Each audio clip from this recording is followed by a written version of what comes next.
Dans le calme feutré d'une petite maison de village, nichée au cœur de la campagne française, vivait Élise, une nonagénaire au regard doux et aux cheveux d'argent. Son existence, rythmée par les souvenirs et la solitude, avait trouvé un nouvel élan grâce à l'arrivée de Gabriel, un homme charmant et prévenant.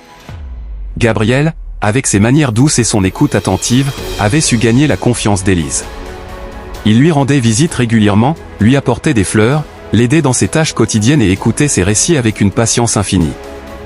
Peu à peu, une amitié profonde s'était nouée entre eux, une amitié qui, dans le cœur d'Élise, avait pris la forme d'une confiance aveugle. Un jour, Gabriel, avec une voix empreinte de sollicitude, avait évoqué l'avenir d'Élise, sa solitude et la nécessité de prévoir sa succession. Touchée par sa bienveillance, Élise avait accepté de faire de lui le bénéficiaire de ses biens et de son assurance-vie. Cependant, derrière cette façade de gentillesse, se cachait un dessein machiavélique. Gabriel, avide de l'héritage d'Élise, avait commencé à lui administrer des doses infimes de poison, diluées dans son eau.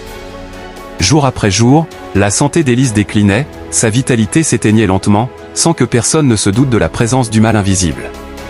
Un matin, Élise fut retrouvée sans vie dans son lit, le visage serein, comme si elle s'était endormie paisiblement. Les soupçons se portèrent d'abord sur une mort naturelle, due à son grand âge. Mais une infirmière, intriguée par la rapidité de son déclin, demanda une autopsie. Les résultats furent sans appel, Élise avait été empoisonnée. Gabriel, démasqué, fut arrêté et condamné pour son crime odieux.